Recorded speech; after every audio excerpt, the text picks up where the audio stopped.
다 함께 묵도하심으로 월요일 새벽 예배를 하나님께 드리시겠습니다.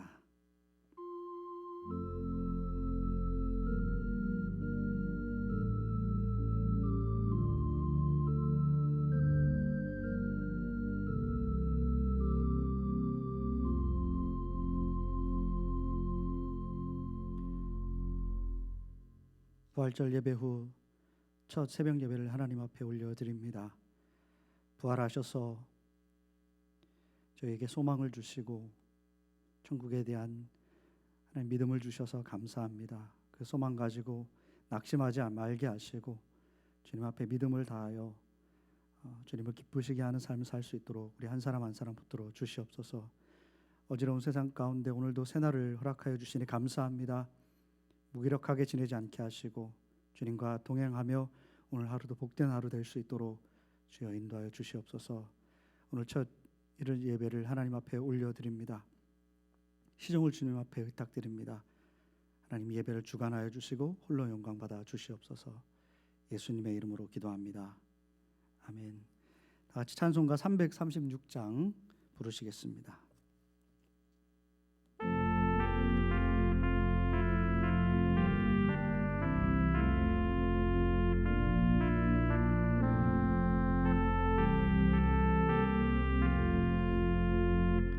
환난과 핍박 중에도 성도들 신앙 지켰네. 이 신앙 생각할 때에 기쁨이 충만하도다. 성도의 따라서 죽도록 충성하겠네. 옥중에 매인 성도나 양심은 자유 얻었네. 우리도 고난 받으며 죽어도 영광되도다. 성도의 신앙 따라서 죽도록 충성하겠네. 성도의 신앙 본받아 원수도 사랑하겠네.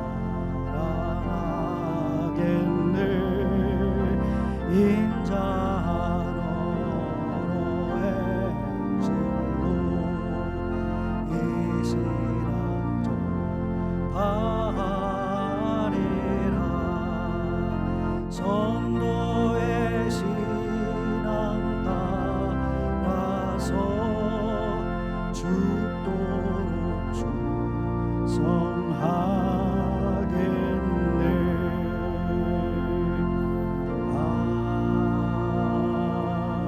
아멘.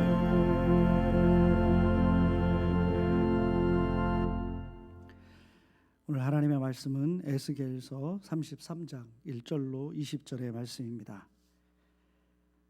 오늘 말씀이 길어서요 전체 다 읽지 않고 일부만 읽도록 하겠습니다. 네, 예배 후에 꼼꼼히 우리 성도님들 다 읽어주시면 좋겠습니다. 에스겔서 33장 1절로 20절 말씀 중에 일부를 읽겠습니다. 여호와의 말씀이 내게 임하여 이르시되 인자야 너는 내 민족에게 말하여 이르라. 가령 내가 칼을 한 땅에 임하게 한다 하자. 그 땅 백성이 자기들 가운데 하나를 택하여 파수꾼을 삼은 그 사람이 그 땅에 칼이 임함을 보고 나팔을 불어 백성에게 경고하되 그들이 나팔 소리를 듣고도 정신 차리지 아니하므로 그 임하는 칼에 제거함을 당하면 그 피가 자기의 머리로 돌아갈 것이라. 6절 그러나 칼이 임함을 파수꾼이 보고도 나팔을 불지 아니하여 백성에게 경고하지 아니하므로 그 중에 한 사람이 그 임하는 칼에 제거당하면 그는 자기 죄악으로 말미암아 제거되려니와 그 죄는 내가 파수꾼의 손에서 찾으리라. 인자야, 내가 너를 이스라엘 족속의 파수꾼으로 삼음이 이와 같으니라. 그런즉 너는 내 입의 말을 듣고 나를 대신하여 그들에게 경고할지어다. 10절. 그런즉 인자야, 너는 이스라엘 족속에게 이르기를 너희가 말하여 이르되 우리의 허물과 죄가 이미 우리에게 있어 우리로 그 가운데에서 쇠퇴하게 하니 어찌 능히 살리오 하거니와 너는 그들에게 말하라. 주 여호와의 말씀이니라. 나의 삶을 두고 맹세하노니 나는 악인이 죽는 것을 기뻐하지 아니하고 악인이 그의 길에서 돌이켜 떠나 사는 것을 기뻐하노라. 12절. 인자야, 너는 내 민족에게 이르기를 의인이 범죄하는 날에는 그 공의가 구원하지 못할 것이요 악인이 돌이켜 그 악에서 떠나는 날에는 그 악이 그를 엎드려드리지 못할 것인즉 의인이 범죄하는 날에는 그 의로 말미암아 살지 못하리라. 14절. 가령 내가 악인에게 말하기를 너는 죽으리라 하였다 하자 그가 돌이켜 자기의 죄에서 떠나서 정의와 공의로 행하여 죄악을 범하지 아니하면 그가 반드시 살고 죽지 아니할지라. 17절. 그래도 내 민족은 말하기를 주의 길이 바르지 아니하다 하는도다. 그러나 실상은 그들의 길이 바르지 아니하니라. 20절 후반부. 나는 너희가 각기 행한 대로 심판하리라 하시니라. 하나님의 말씀입니다.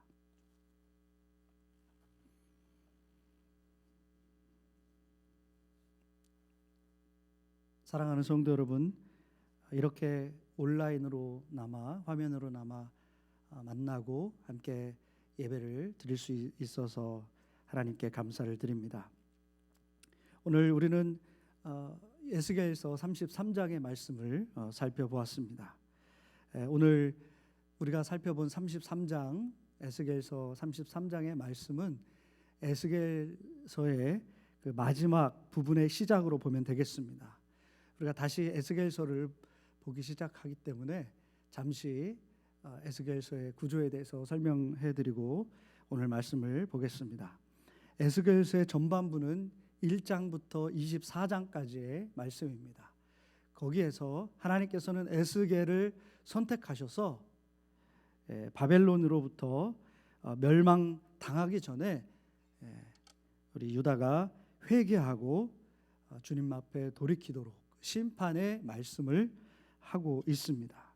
그리고 두 번째 부분은 25장부터 32장까지의 말씀인데 이스라엘 주변국의 나라에 대한 그런 심판의 경고의 그 예언을 하고 있습니다. 그리고 오늘 우리가 읽은 33장부터 48장까지가 마지막 부분인데 이 예루살렘 함락 후에 에스겔을 통해서 다시 한번 이 이스라엘 백성들에게 주시는 하나님의 그 예언의 말씀입니다. 하나님의 경고에도 불구하고 불순종했던 이스라엘은 결국 하나님의 말씀에 따라서 바벨론에게 함락이 되고 거의 모든 사람들이 이 바벨론으로 끌려가서 이 포로의 삶을 시작합니다. 그때 에스겔도 포로로 끌려간 다른 사람들과 함께 생활하게 되었고 하나님께서는 다시 이 에스겔을 부르셔서 이 예언의 사역을 시작해 주고 계십니다. 하나님께서는 에스겔에게 처음부터 다시 시작하는 그런 사역을 합니다. 파수꾼으로 부름받은 그에게 이 파수꾼의 사명이 어떤 것인지, 그것이 얼마나 중하고 무거운 그런 사명인지를 다시 한번 상기시켜 줍니다. 파수꾼의 역할은 적이 공격해 올 때 나팔을 불어서 경고해야 한다. 경고를 하면 적의 칼이 사람들이 죽는 그런 결과가 있을지라도 파수꾼의 책임은 없는 것이다. 그러나 적의 공격을 알고도 알리지 아니하면 그 죽음에 대한 책임을 파수꾼에게서 찾는다라고 주님은 그렇게 말씀합니다. 그러면서 하나님께서는 에스겔에게 여전히 죄악 가운데 빠져 있는 이 이스라엘 족속들에게 악에서 반드시 돌아서라, 그것이 살 길이다라는 것을 전해야 한다라고 그에게 이 파수꾼의 사명을 부어주고 있습니다. 근데 말씀을 묵상하면서 이 성을 지키는 파수꾼과 에스겔이 전해야 하는 이 파수꾼의 역할은 어떤 면에서 조금은 다르게 보입니다. 지금 내가 머물고 있는 성을 거대한 적들이 점령하기 위해서 달려오고 있다면 어떤 파수꾼도 그것을 알리지 않을 수가 없을 겁니다. 총각을 다투는 위급한 일이기 때문입니다. 그리고 그 경고를 들은 백성들은 모두가 파수꾼을 신뢰하고 한 마음으로 성을 지키기 위해서 힘을 모을 것입니다. 그런데 하나님의 파수꾼으로서의 그 에스겔의 일은 조금은 다릅니다. 사람들은 일상을 무심히 살아가고 있습니다. 아무도 무섭게 달려오고 있는 그 적을 보지 못합니다. 유다성이 바벨론으로부터 함락되기 전에 에스겔은 피를 토하는 심정으로 그렇게 경고를 외쳤습니다. 그러나 그 경고를 아무도 듣지 않았습니다. 무심했습니다. 그리고 파수꾼의 경고를 싫어했습니다. 그래서 파수꾼의 이 사명의 길은 외롭습니다. 고단합니다. 하나님께서는 강하게 외치라고 요구하시지만 사람들은 들으려 하지 않습니다. 하나님의 파수꾼은 이러한 외로운 길을 가야 하는 사람들인 것입니다. 여러분, 이 시대에 이 세상을 향해서 하나님께서는 누구를 하나님의 파수꾼으로 세우셨다고 보시나요? 바로 우리 교회들입니다. 우리 교회를 통해서 여전히 죄악 가운데 살아가고 있는 사람들, 주님이 구원의 길이라는 것을 여전히 믿지 않고 자기 마음대로 살고 있는 사람들, 주님을 거부하는 사람들을 향해서 외쳐야 하는, 경고해야 하는 그 역할들을 우리 교회들에게 주신 것입니다. 근데 그것이 쉽지 않은 일입니다. 어느새 이 경고의 말씀이 그래서 우리 교회 안에서만 이루어지고 있는 것을 우리가 보게 됩니다. 왜입니까? 세상 사람들이 싫어하기 때문입니다. 듣지 않기 때문입니다.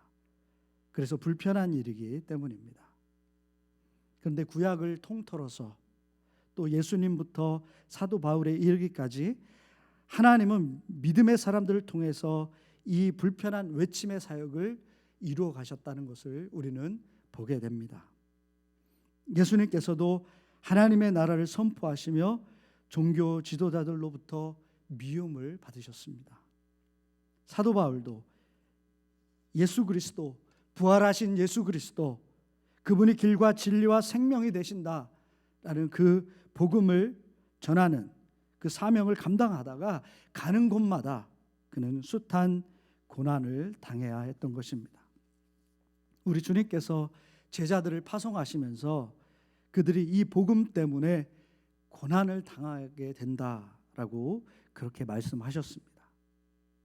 주님 다시 오시기까지 주님의 제자들, 우리 교회는 바로 이 불편하고 어려운 길에 부름받은 파수꾼임에 틀림이 없습니다. 파수꾼은 아무도 보지 못하고 있을 때 급박하게 임할 그런 심판을 볼 수 있어야 합니다. 그래서 외쳐야 하는 것입니다. 어느 날 갑자기 주님 다시 오실 때 죄인들은 돌이킬 그런 시간이 없는 것입니다. 도적같이 주님이 오시기 전에 파수꾼들은 경고하고 외쳐야 하고 믿음의 길을 걸어가도록 그렇게 사람들을 안내해야 하는 것입니다. 요즘 우리는 코로나 사태로 인해서 너무나 낯설은 그런 삶을 살아가고 있습니다. 어느 날 갑자기 아무도 예상치 못한 시간에 준비를 할 틈도 없이 이 바이러스는 세상을 덮쳤습니다. 우주를 향해 날아가던 인류가 이 도적같이 온 질병 때문에 무력해졌습니다. 많은 것들이 멈춰버렸습니다. 우리는 주님이 오시는 날이 이보다 더하게 급박하게 이루어질 것이다라는 것을 믿음의 눈으로 볼 수 있어야 할 것입니다. 그리고 이 세상에 주님의 파수꾼된 사명을 담대히 감당할 수 있는 우리 모두가 되어야 할 것입니다. 주님은 파수꾼이 그 사명을 잘 감당했느냐 아니냐에 따라서 책임을 물으신다라고 말씀하고 있습니다. 우리가 맡은 이 파수꾼의 사명은 생명을 살리는 그런 것임을 잊지 말고 다 함께 사명을 감당하는 우리 뉴저지 연합교회가 되기를 간절히 원합니다. 요즘 교회 모임도 할 수 없는 이런 상황 속에서 저 개인적으로 저는 말씀을 보고 기도하고 또 더 많은 책들을 읽고 영적으로 이런 리트릿의 시간을 갖게 되었습니다. 그러면서 이 상황을 어떻게 해석해야 하는 것인가, 이 상황을 통해서 주님께서 우리들에게 주시는 메시지는 무엇인가 이런 생각해 보게 됩니다. 그러면서 그동안 우리 교회들이 우리들만의 그런 잔치를 즐기기에 바빴던 것은 아니었나, 교회가 수적으로 성장하고 또 안정적인 교회가 되고 자랑할 만한 그런 교회가 되고 교인들끼리 서로 모여서 친교하며 그렇게 지내기에 바빴던 것은 아니었나. 그리고 교회가 성장하지 않으면 그 교회의 큰 위기로 여기면서 문제를 찾으려고 그렇게 노력을 했지만 정작 잃어버린 영혼을 향한 이 전도의 열심은 사라지고 전도하지 않지만 그것이 교회의 위기라고 여기지 않고 우리가 살아가고 있는 것은 아니었는가 보게 됩니다. 세상의 사람들이 복음을 들어야 살 수가 있는데 마치 복음은 이 코로나 바이러스로 인해서 숨을 쉬지 못하는 그 사람들에게 이 산소 호흡기와 같은 것인데 복음이 그들의 영원한 생명을 살리는 것인데 우리 교회들은 그 중요성을 어느새 잃어버리고 있지는 않는가, 그런 반성을 하게 됩니다. 여러분, 우리 함께 이렇게 기도하면 좋겠습니다. 하나님께서 이 질병의 상황을 속히 거두어 주시고 다시 주신 그런 평범한 우리가 전에 누리던 그 일상의 삶으로 돌아간다면 이 복음을 전하며 복음의 파수꾼으로서 살아가도록 우리를 사용하여 주시옵소서. 잃어버린 영혼에게 담대히 복음을 외치고 선포하며 주께 돌아오게 하는 일에 우리 교회가 사용되는 그런 우리 모두가 되기를 원합니다. 이렇게 기도하기를 원합니다. 많은 것들이 멈춰진 오늘 우리의 일상에서 더 우리 각자를 향한 그 주님의 뜻을 구하고 찾고 또 결단하고 주님의 뜻 앞에서 겸허히 나아가는 우리 모두가 되기를 간절히 원합니다. 우리 말씀을 기억하면서 묵상의 시간을 갖도록 하겠습니다.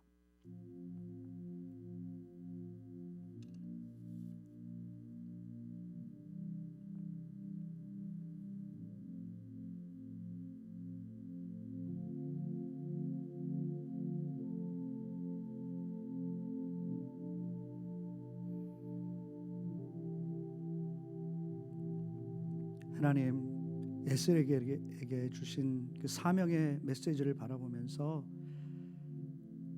우리 믿는 자들에게 주시는